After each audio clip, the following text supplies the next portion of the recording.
Cristo, o qual nós amamos, reverenciamos, respeitamos e estamos felizes nesta manhã, como já foi citado, primeiro dia da semana, nos toca a lembrar desta ressurreição. Então, amada igreja, é importante nós observarmos. Eu gosto muito desta passagem e venero ela, reverencio esta passagem, porque isto aqui é transportado lá para Apocalipse capítulo 11. Quando você vê este acontecimento, isso transporta. Este acontecimento transporta para um outro acontecimento que ainda nem aconteceu. E acontecerá, mas depois que esse trabalho estiver encerrado com o povo gentil que somos nós. Depois que nós já estivermos nas bodas com o nosso Cordeiro Jesus Cristo, aí sim haverá então o acontecimento desse transportado evento de Mateus 17 para o último livro da Bíblia, o livro de Apocalipse, no capítulo 11, onde se refere aquelas duas oliveiras, onde se refere às duas testemunhas, que são justamente estas. As duas testemunhas são estas aqui que foram citadas, Moisés e Elias, que virá e testemunhará para os judeus que, na verdade, Jesus Cristo que eles crucificaram era o Messias profetizado e enviado para eles. Então é um evento muito tremendo este evento, e que oportunidade a fé, a esperança e o amor, pois são a representação de Pedro, Tiago e João, poder participar deste evento, poder contemplar este acontecimento, porque isto estava embasando uma fé, uma postura para aquela igreja que Jesus Cristo disse para o apóstolo Pedro, que nem a porta do inferno não ia prevalecer contra ela, porque ela é a igreja de Jesus Cristo. Sobre esta pedra, isto é, sobre esta revelação. Qual revelação? A revelação que veio ao apóstolo Pedro, que Jesus Cristo era o Messias. Tu és o Cristo, o Filho do Deus vivo. Então os pensavam que era Elias, Moisés, Jeremias, Isaías ou um dos outros profetas, mas veio a revelação para Pedro dizendo: tu és o Cristo, tu és o ungido, aleluia, tu és o Filho do Deus vivo, aleluia. Aí ele disse: isto mesmo, não foi carne e sangue que te revelou isto, a sabedoria artificial não revela isto, a sabedoria terrena, animal, diabólica também não revela isto. A sabedoria do alto sim, porque esta é a revelação. Aleluia. Então esta revelação que você teve, Pedro, é sobre ela. Não é sobre o nome Pedro, como eles falam, o nome Pedro representa uma pedra, a pedra pronta para Pedro e sobre Pedro. Não, o primeiro Papa, não, nada disso. É sobre a revelação que foi dada a Pedro. Sobre esta revelação eu edificarei a minha igreja. A primeira vez que o nome igreja, Moliano, foi citado na Bíblia. Sobre esta revelação eu edificarei a minha igreja. E as portas do inferno não prevalecerão contra ela. Aleluia! Que fundamento é este? Que revelação é esta que te alcançou? Aleluia! Passou por cima da cabeça de tantos, passou por cima da cabeça de 1 milhão por cada representação, mas atingiu você, irmã, atingiu você, irmão, atingiu esse povo simples e humilde, mas nada tira esta revelação do teu coração, nada tira essa convicção da tua vida. Por isso, meus amados irmãos e irmãs, eu amo muito essa passagem, porque aqui em Mateus 17, nos transporta lá para ver, lá no último livro em Apocalipse, o que é verdadeiramente o plano salvífico de Deus. plano da redenção e a importância da revelação. Por isso, ninguém pode, quando o irmão Branham refere uma mulher no batedor de roupa, não é menosprezando, inferiorizando ela, dizendo que às vezes uma pessoa simples, sem leitura, que não tem nenhuma instrução acadêmica, mas esta revelação desce ali no coração daquela mulher, ou daquele homem, de um lavrador, e nada tira isto para nunca mais. Nenhum teólogo, nenhum homem com seus TLLDs ou PhDs ou bacharelado vai conseguir tirar esta revelação plena de um coração sincero. Tem aleluia para isso? Tem graças a Deus? Isto aconteceu com você. Isto aconteceu com as nossas vidas. Então é maravilhoso. É uma hora difícil. Esta hora que estamos atravessando, este momento que estamos vivendo, mas sabe, é um momento glorioso, um momento especial de Deus para as nossas vidas. Ainda mais quando você, pela misericórdia de Deus, pode colocar a mão no teu peito, no teu coração, olhar para cima e dizer: eu sou um dos tais. Aleluia! Glória a Deus! Então isto é tremendo, irmãos. E nós observamos aqui esse tremendo acontecimento. E Deus não atropela a sua palavra, e nela você não encontra contradição. E Jesus Cristo, Ele é o mesmo ontem, hoje e eternamente. E grandes coisas Ele já fez por nós. Aleluia! Que Deus abençoe essa leitura dessa mensagem para cada leitor. Às vezes a gente preocupa porque ao fazer algumas entrevistas as pessoas não leram a mensagem. Como eu fiz com os jovens lá na chácara, perguntei sobre esta última que nós recebemos, que por sinal faz jus a esse tema, né? O sinal.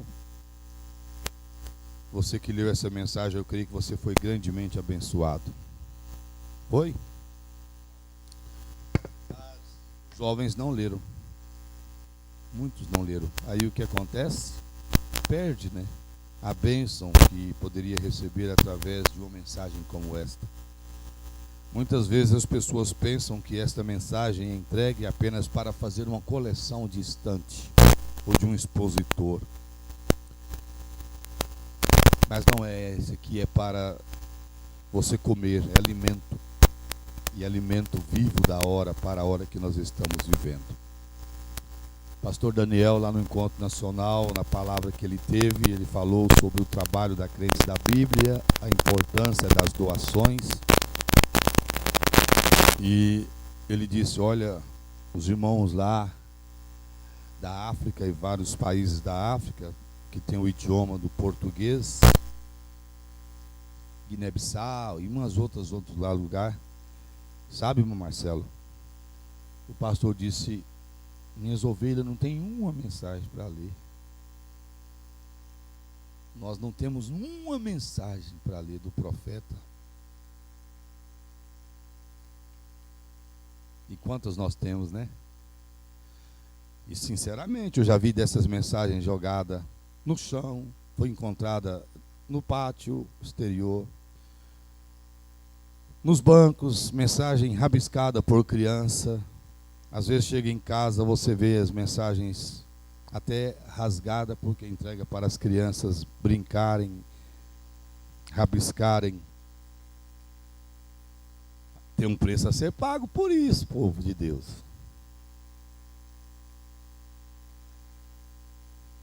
Mombrana falou no natural que aqueles pratos, pratadas de macarrão que os americanos jogavam fora, um dia eles teriam saudade daqueles pratos de macarrão.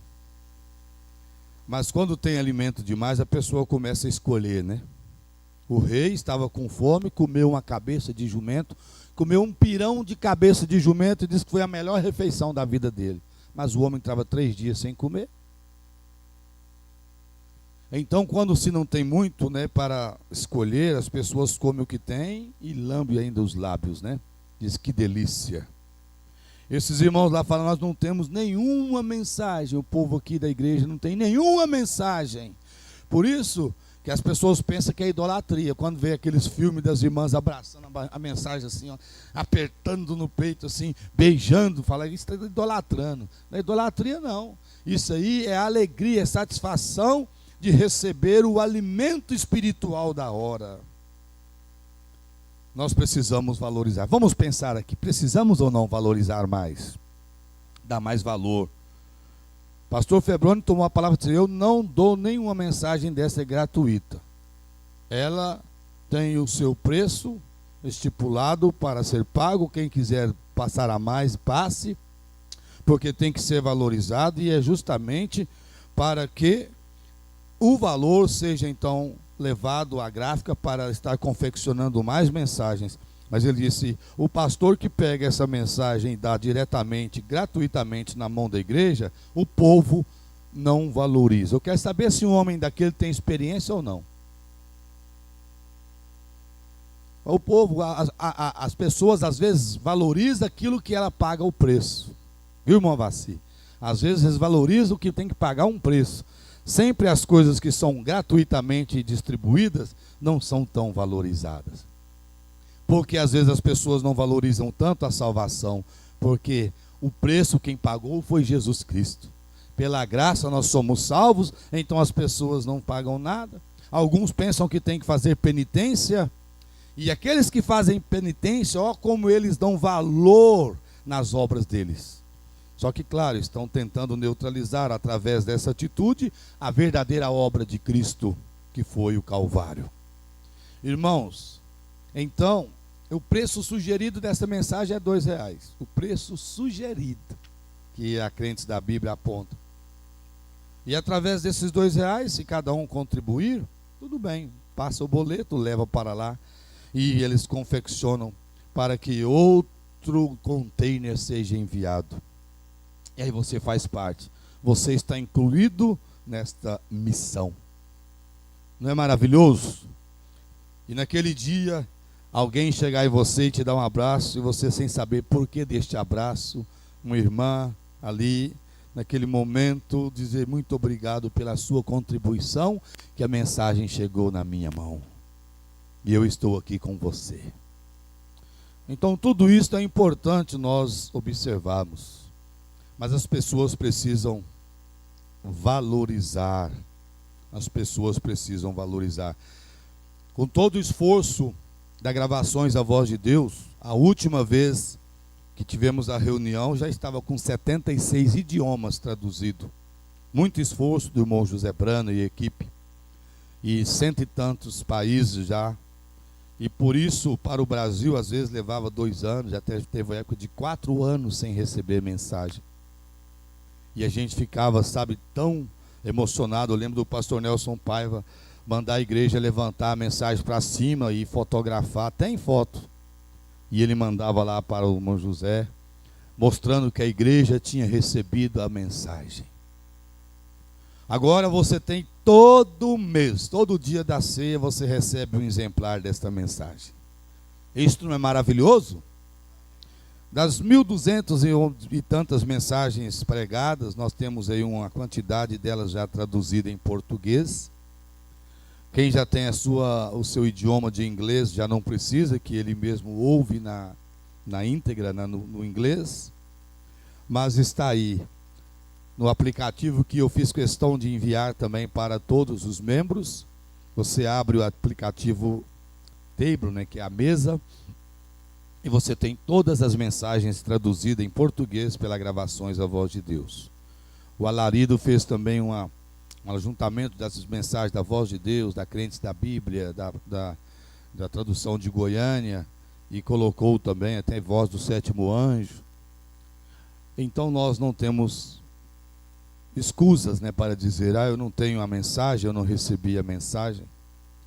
E diante de tudo isto, a mensagem, o sinal, que eu disse para vocês, não é essa aqui do mês passado, mas a de 63, 1º de setembro, que foi a mais sobressalente do ministério do profeta. A mensagem, o sinal. E se você conseguir viver esta mensagem aplicando na sua vida, isso te garante o arrebatamento. Isto não é tremendo, irmãos? Isto não é tremendo, igreja? Então nós precisamos, sabe, valorizar.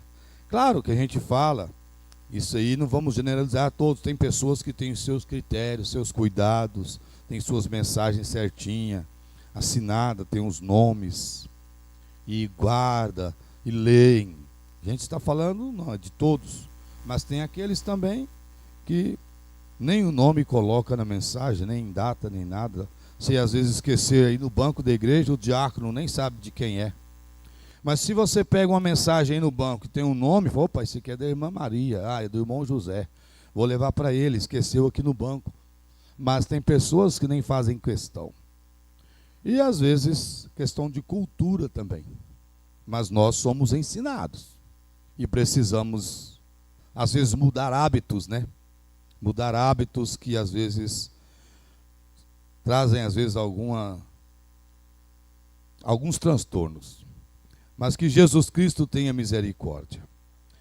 As outras, eu tenho mais notas, mas vamos fazer à noite, na ceia, senão nós não seguimos aqui o estudo. Nós vamos pegar a partir do parágrafo 16, porque o tempo voa, né? O parágrafo 16, aí nós vamos lendo juntos, porque é um estudo importante sobre a ele ouvir. Parágrafo 16, na página 6, depois nós leremos anterior, e você vai estar com a mensagem na mão, você lerá das outras vezes, nem em casa.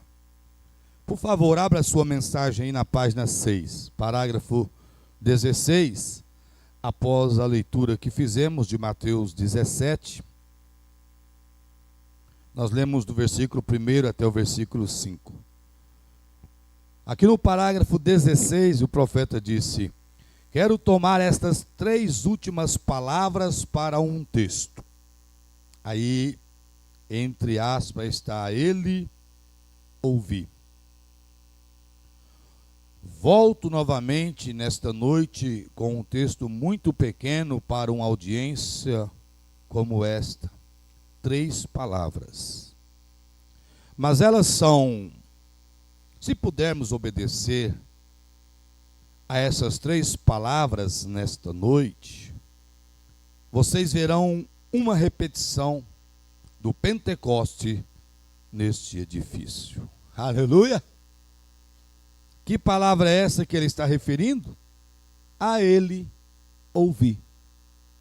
Se tão somente a igreja obedecer isto, colocar em prática, ela passará pela experiência do Pentecostes. Ele disse, é pequeno, mas há poder suficiente ali para que o restante da Bíblia se conecte a ele. A ele ouvir. Não são muitas palavras. Às vezes encontramos irmãos da preciosa fé, e eu mesmo já ouvi isso, quando eles diziam, ó irmão Brana, creio que não adianta mais eu continuar. Eu fui lá para ouvir Billy Graham, e havia tantos milhares de pessoas.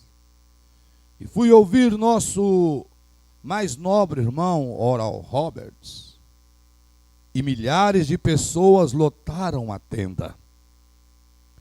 Então parece que talvez minha pequena multidão não significa muita coisa. Mas você está muito enganado. O profeta disse às vezes em pensar assim. Você aprecia seu dedo? Você não gostaria que seu dedo dissesse, como não sou um olho ou uma orelha, não vou fazer mais nada? É muito diferente. Aqui na página 7, parágrafo 17, ele segue dizendo, isto me faz lembrar de uma pequena história de uma ocasião, quando o falecido rei George veio visitar o Canadá, ele e sua preciosa esposa. O rei estava sofrendo naquela época com esclerose múltipla, tradução sobre a qual ele enviou um telegrama mais tarde, e eu tive o privilégio de orar por ele, recebendo uma carta dele. E no dia em que ele passaria por Vancouver, na Colômbia Britânica, ele estava sentado em sua carruagem enquanto passava pela rua. E todas as pessoas saíram das escolas, os professores, e eles se prepararam para visitar o rei e ter um tempo grandioso. Lembro-me de meus associados, o irmão Baster. O irmão Baster disse: irmão Branham, quando eu estava ali e vi o rei passar, e sua adorável esposa em seu lindo vestido azul, disse: eu simplesmente ri e chorei.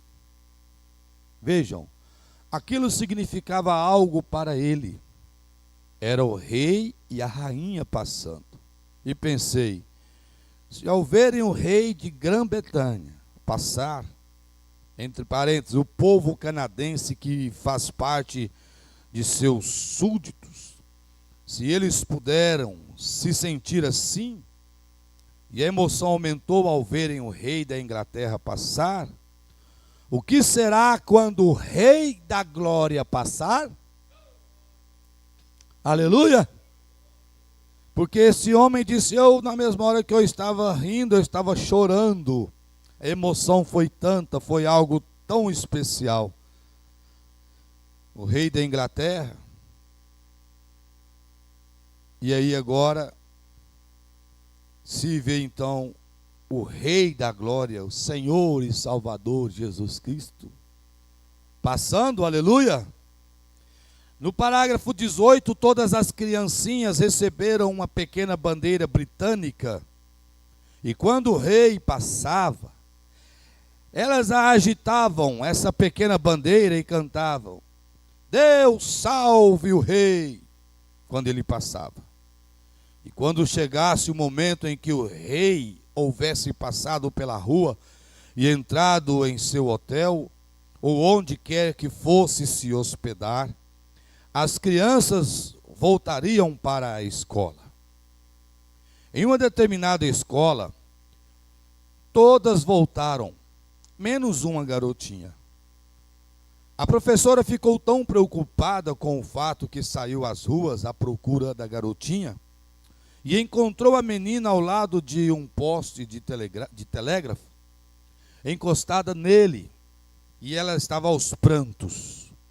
Então, ela correu até a menina de baixa estatura e a pegou no colo, e ela estava soluçando como se seu coraçãozinho fosse se partir. E ela indagou, por que você está chorando, querida? Você não viu o rei? Ela respondeu, sim, eu o vi. Bem, ela perguntou, você acenou sua bandeira de lealdade quando ele passou? Ela respondeu, eu acenei minha bandeira para o rei quando ele passou. E você o viu? Sim, eu o vi. Então ela interrogou, por que você está chorando?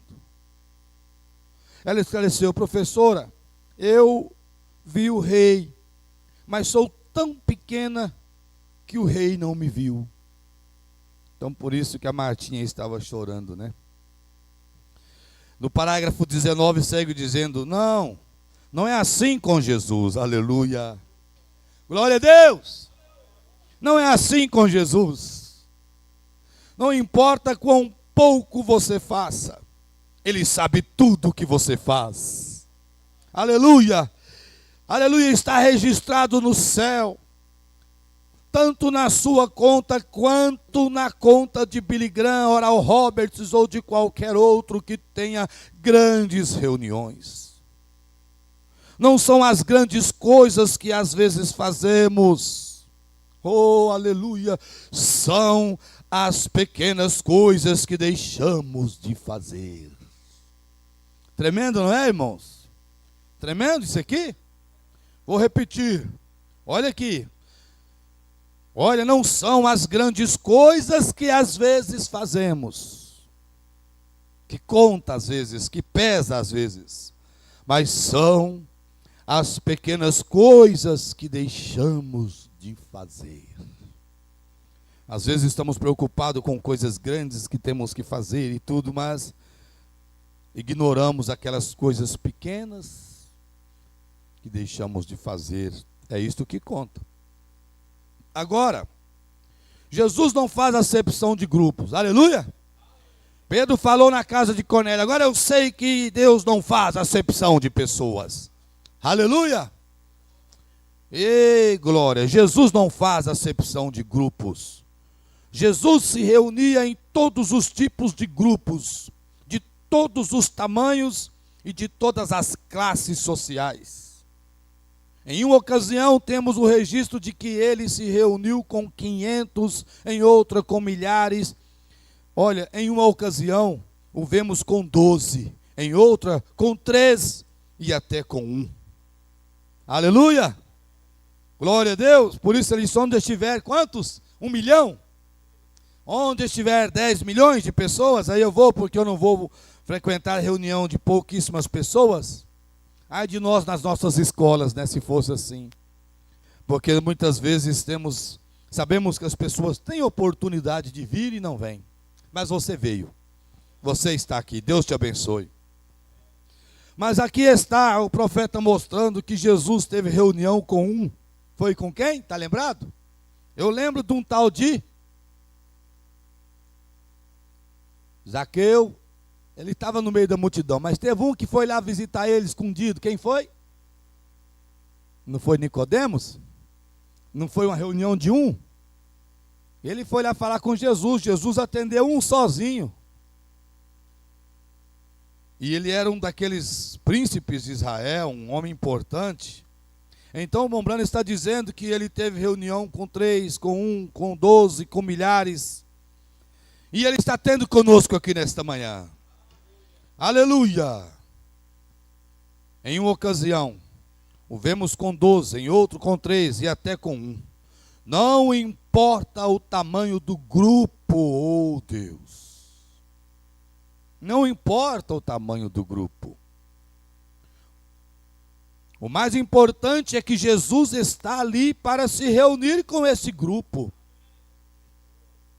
Isso não é tremendo, irmãos? Onde estiver 2 ou 3, ele deixou claro. Fui interrogado um dia por um crente da Igreja Universal. Pastor, a Bíblia fala, quando Jesus fala onde estiver 2 ou 3 reunidos, ele estará no meio deles, mas 2 ou 3, mas e se tiver só um? Aí ele não vai estar? Porque se tiver 2 ou 3 ele está, mas se tiver só um? Aí eu falei assim, você conta você e mais ele, 2. Pronto, ele está presente também. Aleluia. Você e Jesus Cristo. Aí ele ficou maravilhado. Ué, pastor, eu perguntei para o meu pastor, não deu conta de responder, não. Falei, mas é isso aí mesmo, aí. 2 ou 3, você é 1 e Jesus 1, então 2. Aí ele está ali, é você e Jesus. Aleluia, ele faz questão de estar com você a sós também. Inclusive ele gosta. Inclusive ele gosta de estar a sós com você.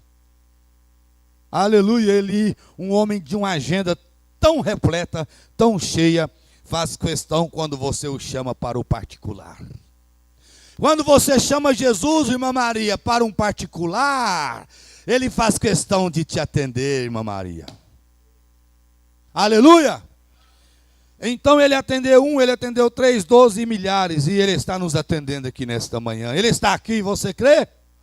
Não importa o tamanho do grupo.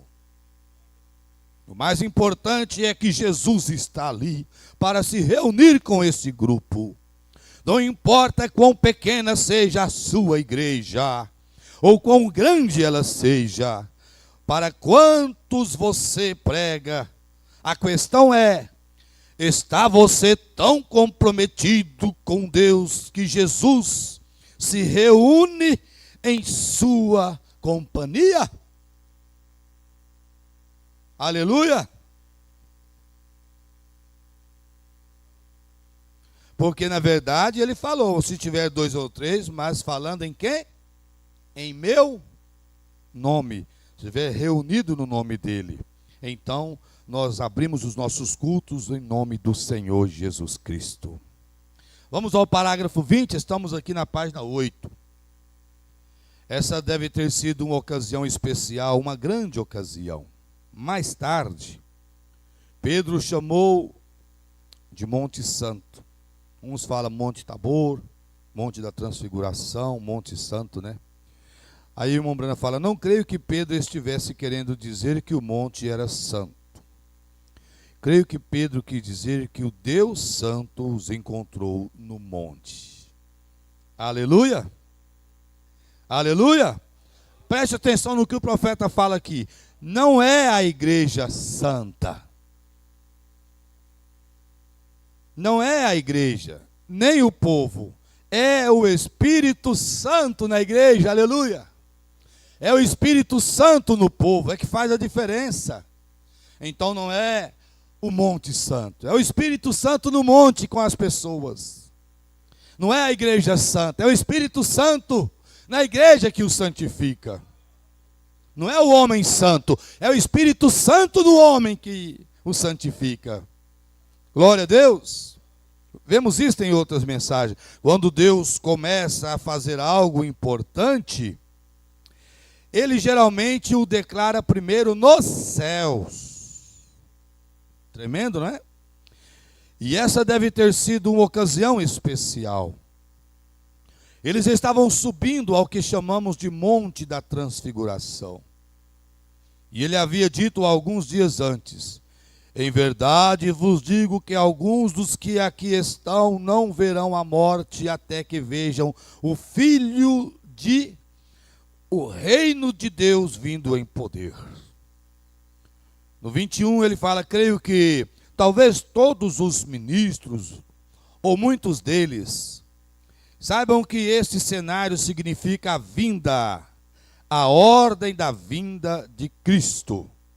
A primeira coisa que eles viram e como a ordem era, eles viram Jesus, que havia de aparecer.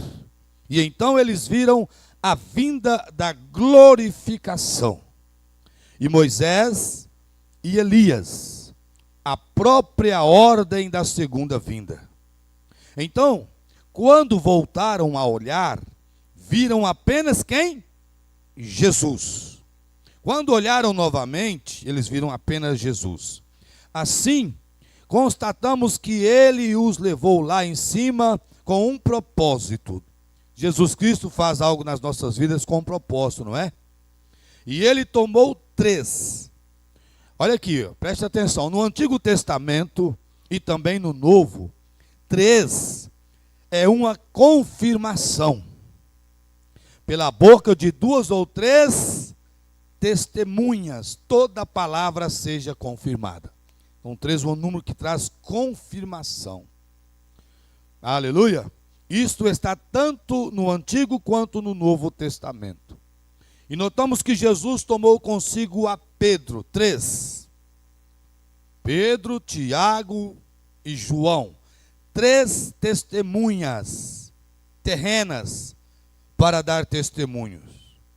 E Deus tinha no monte Moisés, Elias e Jesus, como uma testemunha celestial, ponto. Deus estava a ponto de fazer algo grandioso. No 22 ele fala, o que creio que Deus estava fazendo aqui, uma das coisas para as quais gostaria de chamar sua atenção, creio que Deus estava tentando colocar ou seguir suas próprias leis. Deus tem que seguir suas próprias leis. Ele tem que viver em suas próprias leis. Esta é a razão pela qual eu creio que Jesus era mais do que um profeta. Jesus era Deus feito carne. Tem amém? Deus não poderia ter enviado outra pessoa isto é, nascido de um homem e de uma mulher, para tomar o lugar e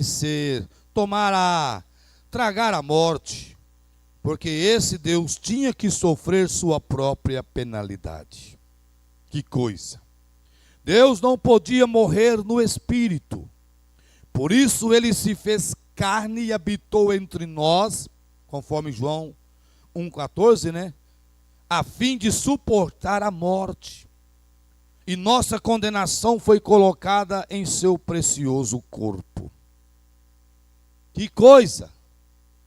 Você entendeu? O Espírito não pode morrer. O Deus, Espírito, não poderia morrer. Então ele teve de criar um corpo, mas que não fosse também um corpo contaminado, vindo pela via do pecado. Mas ele fez um corpo sem pecado, um corpo santo, e habitou nele, mas para receber a nossa condenação. Oh, aleluia!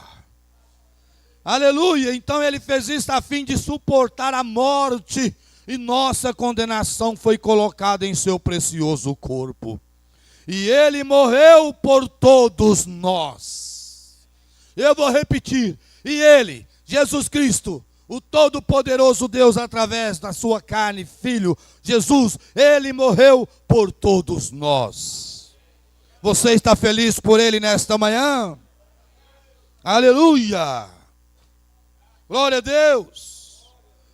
Ali naquele precioso corpo que está sentado à destra, à direita de sua majestade esta noite ou esta manhã, Deus não podia mais olhar para a doença. Ela está condenada. Ele não pode. Deixa eu voltar, eu creio que eu li errado aqui. Deus não pode, não é podia não, vamos fazer certo. Perdão, irmãos. Deus não pode mais olhar para a doença, porque a doença, ela está condenada. Veja aí, ele não pode mais olhar para o pecado, porque o pecado está condenado. Aí está a expiação. O corpo moído e ferido do Senhor Jesus, assentado à sua direita no céu. Isto é o que nos faz ter fé, porque ele está ali para interceder sobre nossa confissão. Aleluia! Glória a Deus! 23, Deus também estava fazendo aqui o que chamamos na Bíblia de o posicionamento de um filho. Agora, no Antigo Testamento, quando uma criança nascia, um filho, entre parênteses, em uma casa, esse filho era um filho. Assim que nascia, é claro, ele era o filho do pai. No entanto, antes de se tornar herdeiro do reino de seu pai, ou da posse, esse filho primeiro tinha que ser criado e testado. Ele tinha que descobrir se esse filho era um filho verdadeiro ou se era apenas um malandro. Que coisa! Mas era biológico. Mas para receber a adoção tinha que ser verdadeiro. Aleluia! Então crente manufaturado não vai receber adoção, não. Nem crente incrédulo também vai receber adoção, não. Mas o crente verdadeiro vai receber adoção. Que coisa, meu irmão. Que coisa. Um homem já está prevenindo para ver se não está criando um filho malandro. Ah, que coisa. Vocês entenderam? No entanto, antes de se tornar herdeiro do reino de seu pai, ou da posse, esse filho primeiramente tinha que ser criado e testado. Todos que vêm a mim têm que ser primeiro o quê? Testado. Tem que ser corrigido, tem que ser testado. Então esse filho primeiro tinha que ser criado, corrigido, testado. Por isso tinha um tutor para fazer isto nas grandes herdades. Ele tinha que descobrir se esse filho era um filho verdadeiro ou se era apenas um malandro. O malandro vem só para desperdiçar, né? Como aquele filho pródigo foi, tomou atitude, não que ele era, mas ele tomou atitude desta, né? Porque depois ele arrependeu e voltou arrependido e conseguiu graça, como eu e você. Então ele disse: esse filho nunca seria herdeiro se não fosse qualificado para ocupar o lugar do pai. Que coisa séria! Então não adianta nós queremos vir com blá blá blá, com escusas e desculpas, se nós não estivermos qualificados. Como vamos fazer parte no arrebatamento? Ninguém vai fazer parte do arrebatamento sem ser qualificado para o arrebatamento. Você entendeu? Estou falando demais? Não, estou apenas pegando aqui algo que nós estamos lendo e transportando para a hora que nós estamos vivendo. Ah, eu não estou qualificado, hoje é culto de ceia, pastor, mas eu não estou qualificado para tomar a ceia. Bom, se eu não estou qualificado para tomar a ceia, eu estou qualificado para o arrebatamento? É importante pensar nisso, não é? Então o profeta está mostrando algo aqui muito importante, eu quero refrisar. Olha, e esse filho nunca seria herdeiro. Nós sabemos que somos herdeiros, não é verdade? Você crê que o seu nome está no testamento? Quantos aqui crê que o seu nome está no testamento para receber sua herança? E sabe que o testador morreu? E Paulo falou que o testamento só tem valia depois da morte do testador. Então quem fez o testamento? Não foi o que nós acabamos de ler, o próprio Deus que fez um corpo e se tornou carne? E ele foi então o testador que fez o testamento e morreu para que o testamento tivesse vigor, e ressuscitou para ser o mediador. Através do Espírito Santo, agora ele é o mediador para distribuir, para entregar a herança para cada um. Mas tem que ser herdeiro qualificado, aleluia. Esta mensagem veio para fazer você ser um herdeiro qualificado. Um herdeiro verdadeiro, não um vagabundo, um herdeiro qualificado, um herdeiro verdadeiro, que te leva para estar enquadrado com a Escritura e enquadrado nos requisitos do testamento, do Antigo Testamento que foi abolido pelo homem, mantido por Deus, do Novo Testamento que foi então causa de sangue ser derramado, e o sangue do próprio Deus, conforme Atos 20, versículo 28. Sangue não de judeu, sangue não de gentil, sangue não de samaritano. O irmão Branham fala, ali foi sangue de Deus. Aleluia! Não é tremendo, irmãos? Não é maravilhoso? Então eu vou repetir aqui só para você ver que coisa tremenda. E esse filho nunca seria herdeiro se não fosse qualificado para ocupar o lugar do pai. Mas se ele fosse qualificado e ocupasse o lugar do pai, então tudo que o pai tinha era dado a seu filho. É aí onde eu penso que muitos de nós, pentecostais, cometemos um erro. Nós achamos que, assim que nos tornarmos filhos e filhas de Deus, tudo está resolvido. Simplesmente entramos, aonde? Em um lugar de teste. Aí você não quer ser testado, irmã. Aí você não quer ser testado, irmão. Nós não queremos provas, não é? Lutas. Mas quando você se torna, então, um filho, quando você está, então, neste caminho, então você entra para um lugar de teste. Você tem que ser testado, provado, para ver se é verdadeiramente um filho verdadeiro. Que coisa! Muitas pessoas falam: eu não tolero essa mensagem, eu não tolero esse profeta, eu não tolero Paulo, machista. Bom, as pessoas não estão conseguindo passar pelo teste da palavra. Porque se nós não passarmos pelo teste da palavra, como tomaremos os bens, a herdade do nosso Pai? Como receberemos a herança?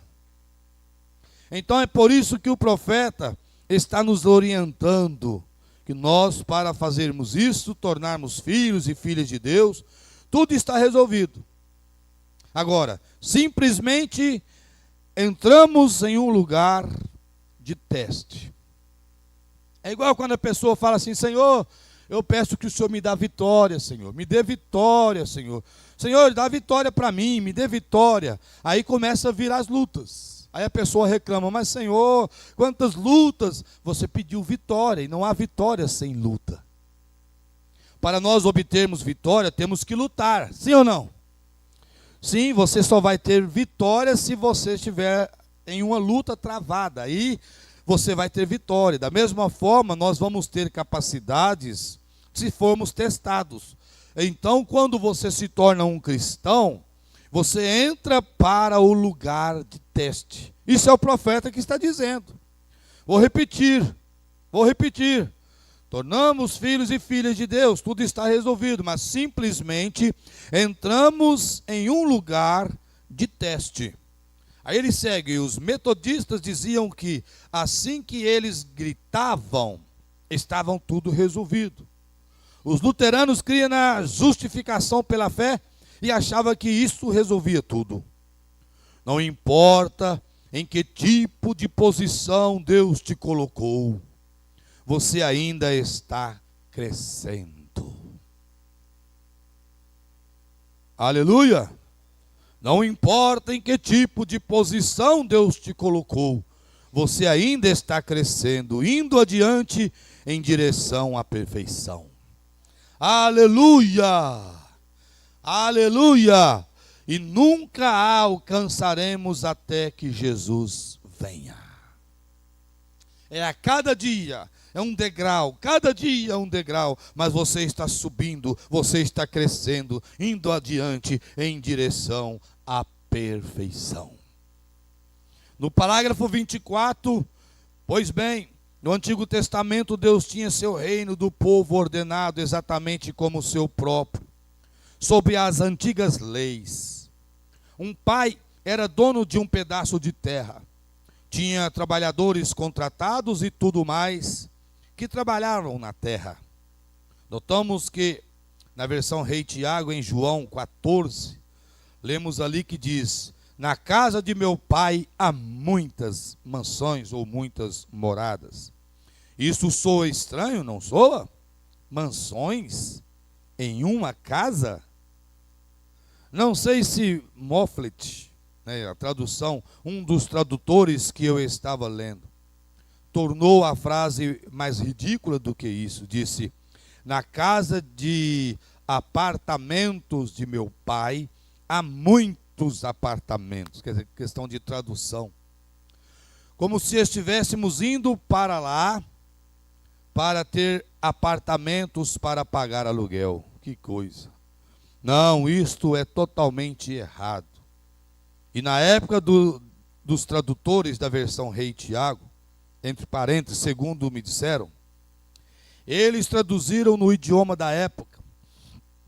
Agora, na Inglaterra, o rei era realmente o pai, e todo o seu domínio era sua casa. Isso está perfeitamente de acordo com o Antigo Testamento. Aqui na página 10, isso está perfeitamente de acordo com o Antigo Testamento. O pai tinha seu domínio, e ele era o governante nesse domínio. E assim que a criança nascia, o pai, por estar tão ocupado com outras coisas, procurava um tutor ou um educador para seu filho. E então, sabendo que esse filho estava na linha de sucessão de tudo que ele tinha, sua propriedade, seu bom nome e tudo que ele tinha iria para esse filho. Ele procurava o melhor professor que pudesse encontrar para ensinar essa criança. E era chamado de tutor. Aqui no 25 da página 10, o profeta vem dizendo: e Deus faz o mesmo com seus filhos. Quando o homem nasce no corpo do Senhor Jesus e se torna filho de Deus, Deus procura nos céus o melhor tutor que ele conhece para colocar sobre seus filhos. E não se trata de um bispo, mas de quem? Do Espírito Santo. Do Espírito Santo que Deus colocou sobre sua igreja para criar sua igreja. Para ele crer, para ela, melhor dizendo, para ela crer nas coisas espirituais e nas obras sobrenaturais de Deus. Ele não colocaria um bispo sobre sua igreja que não cresce no dia que os dias de milagres já passaram e todo o sobrenatural se foi. Deus não faria isso. E o Espírito Santo foi enviado para governar e guiar a igreja. Aleluia, vou repetir. Preste atenção. E o Espírito Santo foi enviado para governar e guiar a igreja. Aleluia. Deus, o Todo-Poderoso, deu ao Espírito Santo para fazer isso. Então é o Espírito Santo que é o nosso tutor.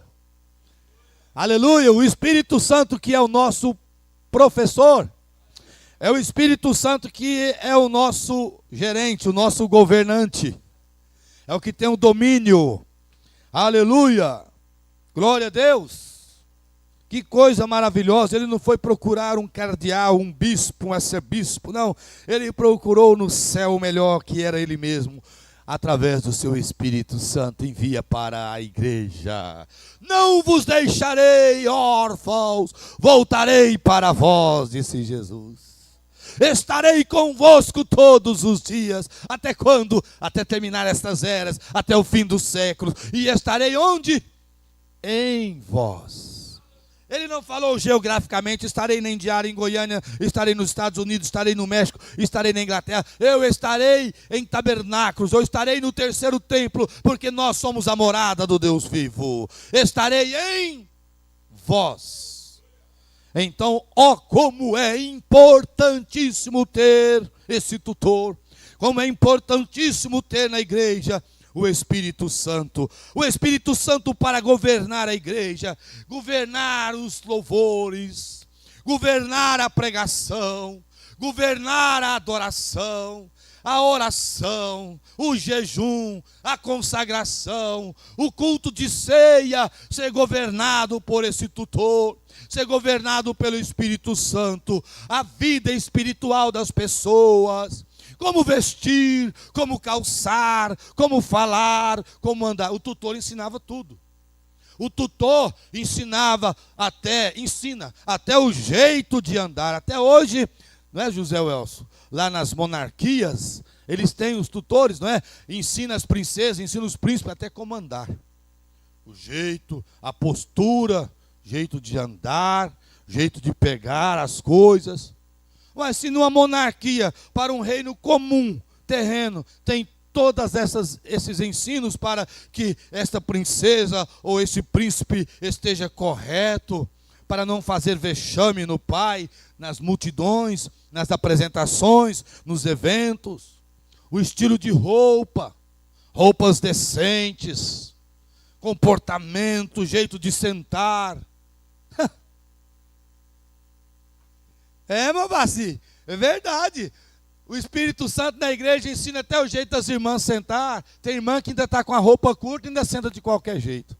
Ué, se não tiver o Espírito Santo para ensinar, o que acontece, né? O jeito de negociar. Esse tutor ensinava o filho ser honesto, cumprir palavra nos horários marcados. Marcava um horário, tinha que cumprir. Ensinava tudo isto. Agora o Espírito Santo quer nos ensinar, nós não vamos aceitar. O Espírito Santo ensina nós pagar as contas certinho. O Espírito Santo fala nós cumprir nossos tratos, cumprir com horário marcado, horário de culto. Olha, o culto começa às 18h30, 18 é o prelúdio. O tutor ensinava aquele menino chegar na hora do prelúdio, porque o culto começa no prelúdio. Aqui, irmão, eu vou longe. Eu dou uma pausa aqui, nós vamos longe, porque nós precisamos de um tutor, precisamos de um Espírito Santo para ensinar nós como conduzir, como viver, como ser verdadeiros. Manufaturado tem demais, incrédulo tem demais, mas para que é dado o tutor? Para ensinar o filho a ser verdadeiro. Aí desculpa a expressão, porque hoje tem danos morais, né? O pastor está chamando a igreja de malandro. Não, eu estou dizendo que o tutor vem nos ensinar a ser verdadeiros filhos, com postura de filhos herdeiros, não malandro. Porque na verdade tem crente malandro, tem pastor malandro também. Tem. Mas o Espírito Santo não veio para ensinar malandro, ele veio para ensinar os verdadeiros. Que tremendo, não é? Olha a importância do tutor. Deus pegou o melhor que ele poderia para colocar de professor para a sua igreja. Ensina tudo. Ensina tudo. Até ter higiene pessoal, tomar banho, escovar dente, tudo. Vestir bem, o tipo de corte de cabelo para o homem. Conduta de vestes das mulheres, dos homens também. Você não via nenhum príncipe, não, com mal vestido, não, com de qualquer jeito, sem camisa, de bermuda, não. Ué, por que os crentes têm que ficar vestindo bermuda, né? Ficar andando sem camisa. Então é sinal que está precisando de um tutor naquela casa. Está precisando de um professor, de um instruidor ali naquela casa. Quando as coisas não estiverem bem, é porque está precisando de uma orientação. Você acha que ouvia qualquer música? Que assistia qualquer película? Não. O tutor é que administrava os tipos de música, os tipos de, vamos dizer, de película, vamos dizer no nosso tempo hoje, de filme, né? De vídeo, tipo de livro que ia ler. Você acha que o tutor ia pegar um livro de bang bang e entregar para aquele? Você acha que ele ia pegar um livro de pornografia e entregar para o príncipe? Vocês estão entendendo? Isso aqui é só dando umas pinceladas para nós entendermos a importância de um tutor num reino, a importância de um tutor no palácio, a importância, por isso o Mombrano está falando aqui, que o rei, ele tinha seus negócios, suas ocupações, mas o tutor, ele fazia tudo em conformidade ao pai. Por isso Jesus disse, eu faço tudo, eu não faço nada de mim mesmo, mas tudo que o filho vê o pai fazer, isso ele faz de igual modo. Disse, não sou eu quem faço as obras, o pai que habita em mim é que faz as obras. Aleluia! Glória a Deus. Então esse Espírito Santo, que é o próprio Deus, o próprio Cristo hoje, que é o nosso mestre, o nosso tutor, o nosso professor, o nosso governante, o governante das nossas vidas, dos nossos hábitos, dos nossos comportamentos, das nossas vestes, dos nossos calçados, aleluia, da nossa postura, compostura, oh, do nosso testemunho, oh, aleluia. Então ele corrigiu, ó, peraí, você está fora de postura, senta direito, anda direito, olha para cima, firma as vistas. Isso ajuda ou não, irmãos? Isso aqui nos ajuda. O Espírito Santo vem nos ensinar como andar hoje. Você acha que aquele filho ficava até as altas horas na rua? Para começar, você acha que ele ia sozinho para a rua? O tutor estava junto. Então o que as pessoas querem fazer na rua sem o Espírito Santo? O que nós vamos fazer na rua sem o Espírito Santo? Só para bater a cabeça na parede. Se o Espírito Santo estiver com você, na hora que você entrar na loja, você acha que ele vai deixar você comprar qualquer tipo de roupa? Qualquer tipo de calçado? Você acha que quando entrar lá no supermercado, ele vai deixar você comprar lá uma bebida social? Uma cerveja sem álcool? Não, é sem álcool. Hein? Você acha que o tutor vai deixar o príncipe beber cerveja sem álcool? Deixa não. Ele está colocando você de um caráter de iguaria ao seu patrão, vamos dizer assim, ao seu senhor. Então, meu irmão, é importantíssimo ter esse tutor que na mensagem passada é o mesmo que o sinal. O nosso tutor é o sinal é o Espírito Santo. O nosso tutor é o Espírito Santo. Deixa eu perguntar, Tabernáculo da Vida precisa ou não de um tutor? Precisa ou não? Como o Tabernáculo da Vida vai resistir viver em tanta decadência moral e espiritual sem um tutor? O pastor dessa igreja aqui precisa de um tutor. A igreja precisa de um tutor. Nós precisamos e o nosso tutor é o Espírito Santo. Glória a Deus! E eu quero fazer em conformidade com o meu tutor. E você? Aleluia! Não tem como dar errado. Este aqui vai chegar ao ponto da adoção, que é público, é levada ao público essa adoção. E aquele senhor vai dizer: esse é o meu filho e ele é tanto quanto eu. Que coisa, irmão Marcelo! Ele é tanto quanto eu. Ele pega o meu talão de cheque e assina, e o banco paga. Por isso, as obras que eu faço, vós também as fareis. Você fala e algo acontece. Sai diabo, sai doença, sai febre, sai pressão alta. E o diabo tem que obedecer, porque você agora assina tanto quanto o teu pai. Glória a Deus. Irmãos, é tremendo, irmãos. É tremendo, não é? Vamos voltar aqui no 25 um pouquinho? Deus faz o mesmo com seus filhos. Quando um homem nasce no corpo do Senhor Jesus e se torna filho de Deus, Deus procura nos céus o melhor tutor que ele conhece para colocar sobre seus filhos. E não se trata de um bispo, mas do Espírito Santo, que Deus colocou sobre sua igreja, para criar sua igreja, aleluia, para ela crer nas coisas espirituais e nas obras sobrenaturais de Deus. Ele não colocaria um bispo sobre sua igreja que não cresce nos dias de milagres, né? Que os dias de milagres já passaram e todo o sobrenatural se foi. Deus não faria isso. E o Espírito Santo foi enviado para governar e guiar a igreja. Deus deu ao Espírito Santo para fazer isto. Glória a Deus, graças a Deus. Bem-aventurada é uma igreja que tem o tutor. Bem-aventurada é a igreja que tem o Espírito Santo como tutor. Bem-aventurada é a igreja que obedece e que segue corretamente as instruções do seu instrutor. Não falhará não, não errará não.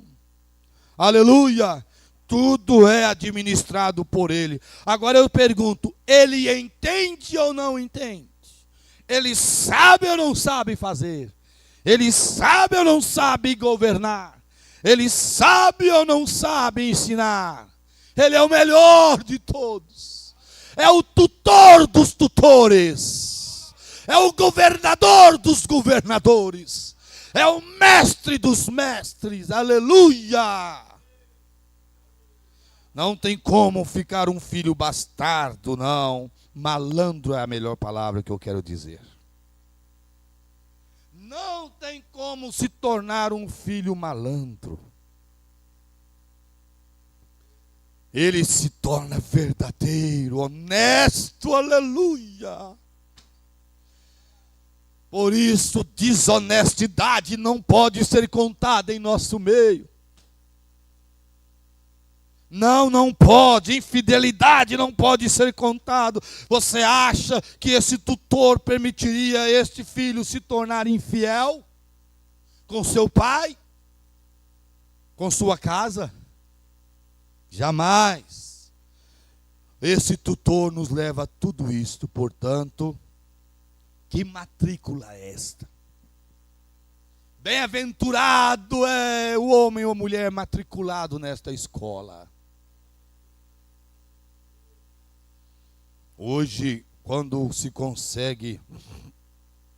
Agora tem doutrinações, tem leis mudando tudo aí, mas quando se consegue matricular um filho, que seja numa escola militar aí, que já tem regras, que já tem justamente um trabalho assim de um efetivo, ou quando eles falam, não, eu vou pagar alta mensalidade, mas eu vou conseguir matricular meu filho ou minha filha em uma escola cristã, ou fala evangélica, uma presbiteriana da vida, ou adventista, e cara mensalidade, mas está livrando ali de algumas doutrinações de gêneros e tudo mais. A pessoa paga um preço, né, para dar o melhor para o filho, a filha, porque quer o melhor, quer um filho, uma filha de caráter, não é isto?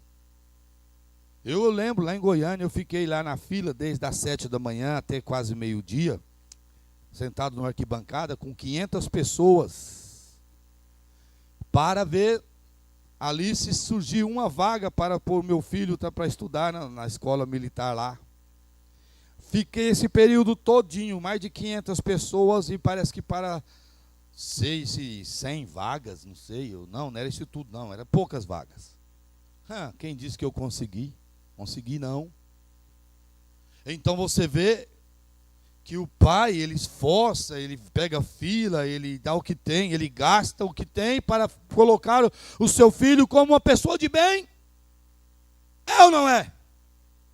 É ou não é? E Deus? Por isso o Mombrana falou que ele escolheu o melhor tutor. Nem na terra serviu. Hey! Teve de vir do céu um tutor, um professor, um governante, que é o Espírito Santo. Aleluia! Não vos deixarei órfão, voltarei para vós. Vou enviar o tutor para ensinar vocês a viverem. Ensinar você a viver. Nós precisamos aprender a viver, irmãos. Quem nos ensina? Porque ensinamentos aí paralelos tem demais. Tortos, errados, tem aos montes. Principalmente nas redes sociais, na internet. Se a pessoa quiser partir para o erro, tem tantas coisas. A internet é uma tutora também aí, ó. Isso, tem espíritos sedutores aos montes, querendo pegar crianças, adolescentes, jovens, até homens casados e mulheres e famílias, igrejas, para ser tutor deles. Tem ou não tem? É o que tem. Espíritos sedutores para ser tutores. É o que tem, sobrando aos montes. Todo tipo de gosto. Mas, da mesma forma que tem esses aí que são malandros, desculpa, você crê que tem também tutores malandro? Tem. Tem tutores malandros que aproveita dos alunos ou das alunas, com assédio e tudo mais. Tem ou não tem? A gente vê na notícia direto, não tem? Mas esse tutor aqui, ele é de um caráter ilibado, um caráter limpo, uma postura limpa, porque ele conduz aqueles que estão em seu governo, em suas mãos, de uma forma honesta, de um caráter transparente, fazendo propriamente para o seu Senhor, o Todo-Poderoso. Então, meus irmãos, é uma escola, é um estudo, faltando 12 minutinhos para encerrar. Só quero dizer se isso está te ajudando nesta manhã. Eu estou sendo ajudado nesta manhã. Apenas desses parágrafos aqui, depois vamos continuar lendo. A ele ouvir, que coisa! Você deve ouvir, atender e obedecer o seu tutor, o seu professor, o seu governante. Aleluia, glória a Deus. Vamos ao 26? Terminamos o 25 ou não? Me ajuda aí. Já terminamos o 25? Vamos ao 26? O pai não procuraria um homem para tentar bajular. Bajular. Como dizemos, e dizer, bem, agora ele vai... Ele sabe que o pai, ele sabe que sou o pai, então ele vai... O filho, o pequeno renegado, assim. Mas ele viria e, entre parênteses, para bajular. Seu filho está indo muito bem. Ele não faria isso, para bajular. Ele pediria aquele tutor, para você me passa detalhes do comportamento do meu filho, da reação dele com você. Eu quero saber a reação, o comportamento, você me passa, me esclarece. Eu não quero que bajula meu filho, não. Sabe? Tem pai e mãe que fala, olha, não mexe com meu filho, não. Se um diácono fazer qualquer coisa, uma orientação, chamar a atenção, o quê?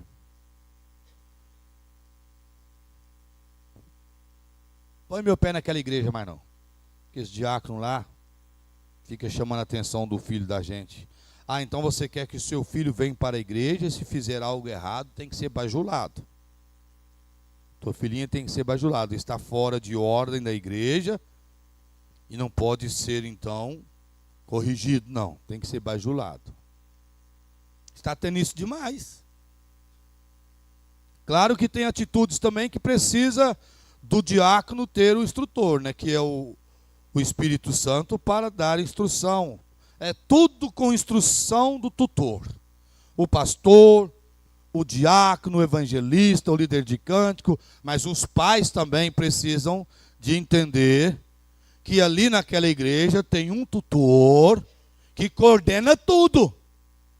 Que ensina os diáconos, que ensina o pastor, que ensina o pai, a mãe como conduzir e que ensina como a criança deve se comportar em um culto. Como um adolescente tem que se comportar em um culto, como um jovem tem que se comportar. Esse tutor ensina até os dons espirituais. Ele ensina como os dons espirituais têm que ser operados na igreja. Se estiver fora de ordem, ele vem cá, coloca em ordem. Coloca em ordem o pastor, coloca em ordem o profeta, coloca em ordem o mestre, o apóstolo, coloca em ordem o dom de língua. Está pregando aqui, aí a pessoa transborda em língua lá, está fora. Aí o tutor fala, está fora. Quando o pastor está pregando, ele está com a palavra. Coloca os dons, mas as pessoas querem, sabe, virar ervilha no couro seco. Não, aí o tutor vem e coloca em ordem. Aquela igreja tem um tutor.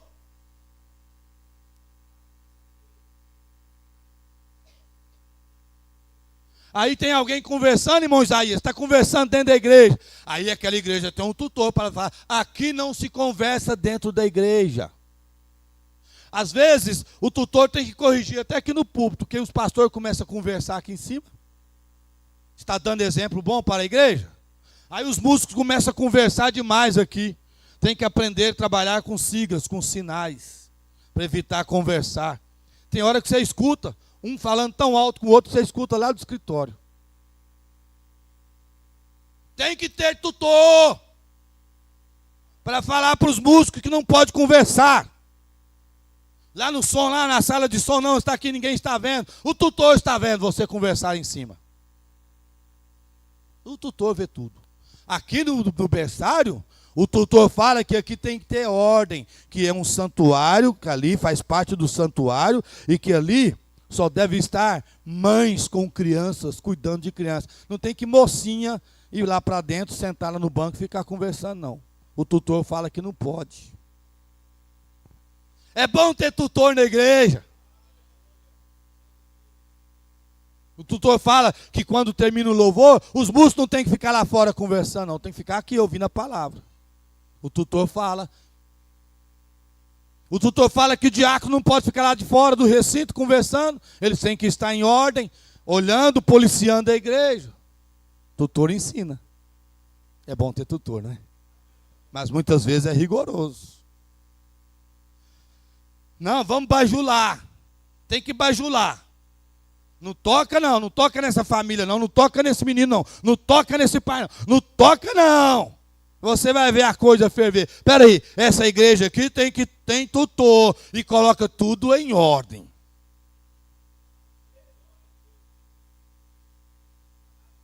Uai, aqui o profeta está falando no 26, o pai não procuraria um homem para bajular o filho não. Está com comportamento errado, está com atitude errada. Como é que está o Júnior? Ah, está tudo bem, está indo muito bem. Hipócrita. Uai, é ou não é hipócrita esse tutor? De medo de perder o salário, fala, não, se esse menino não ir bem, se ele não for com a minha cara, vou perder o emprego, ué. Vou perder o emprego. Mas ainda bem que o nosso tutor é o maior assalariado no universo. Não aceita propina. Não venha com propina com ele, não. Ele não aceita propina. Aleluia! E se entregou na mão dele, tem que passar pelos crivos. Ele não vai criar um vagabundo. Um malandro. Ele vai levá-lo a ser um filho verdadeiro.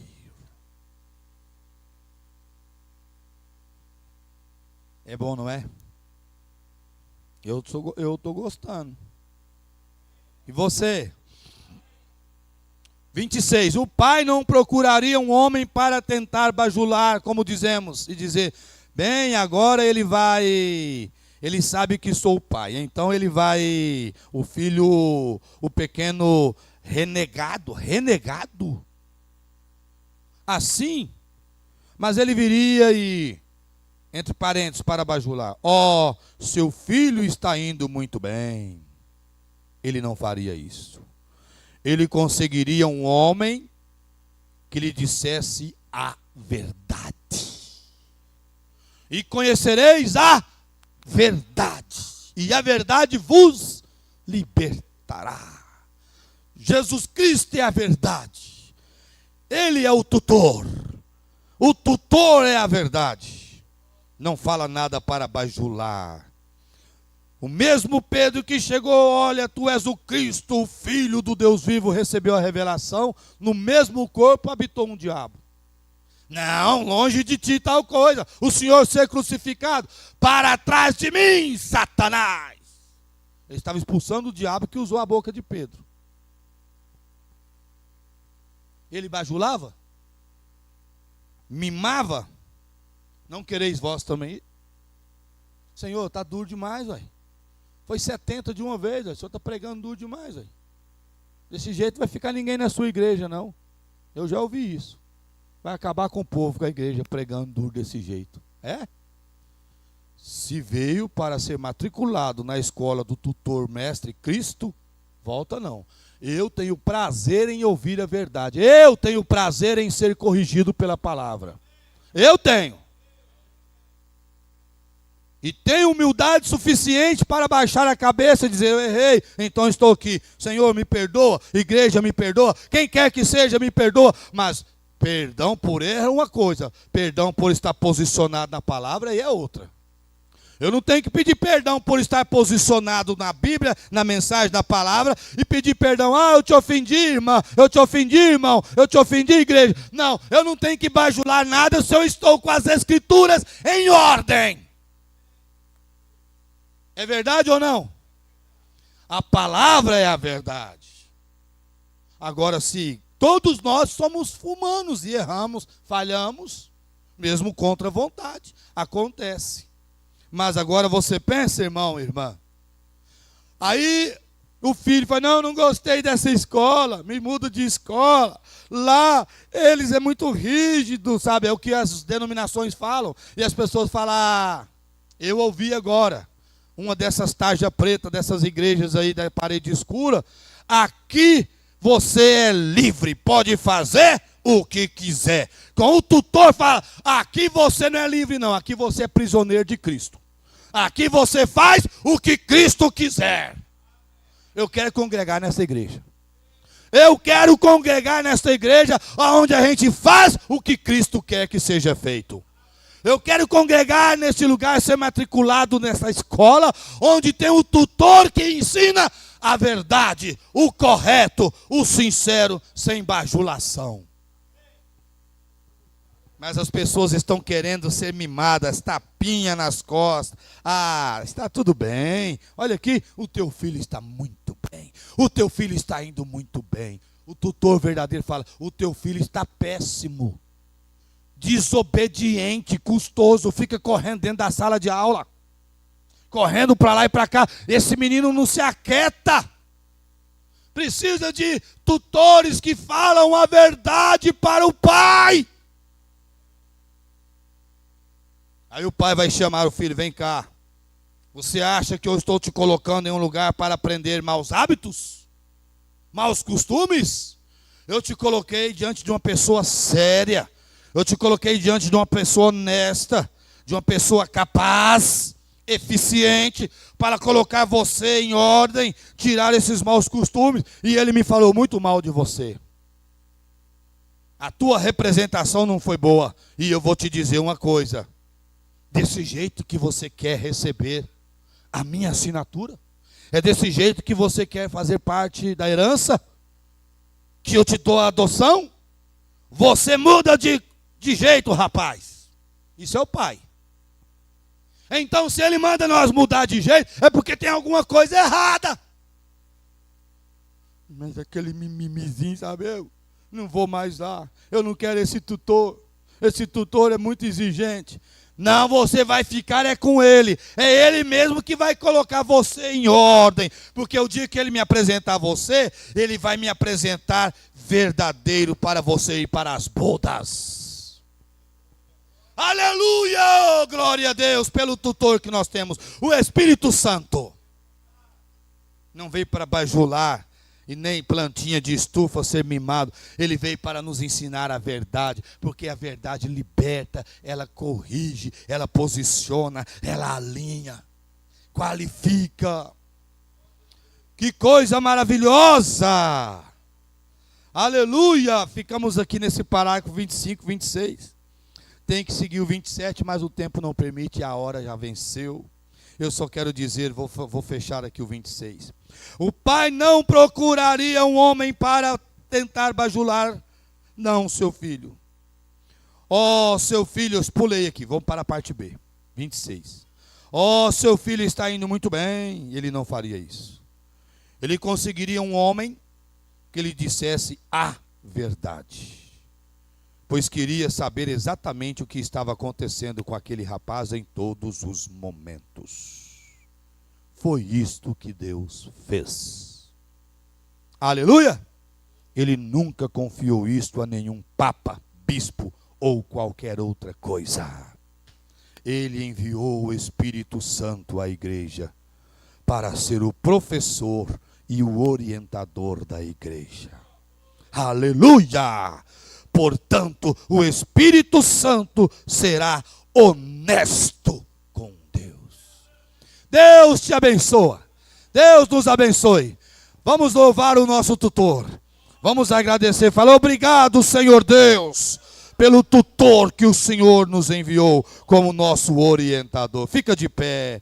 Aleluia. Glória a Deus. Vamos dizer graças a Deus. Você ama esse tutor? Você considera esse tutor? Você respeita esse tutor? Você é agradecida a Deus por esse tutor? Obrigado por esse tutor, Senhor. Eu te louvo de todo o meu coração, juntamente com esta amada igreja. Oh, a ele ouvi, a esse tutor eu quero ouvir, a esse tutor eu quero obedecer. Ele corresponde, aleluia, obrigado, meu Deus, aceita a nossa gratidão e sela estas orientações aos nossos corações, em o nome de Jesus Cristo agradecemos, amém. Que o Senhor Jesus Cristo abençoe a todos neste dia, nessa tarde.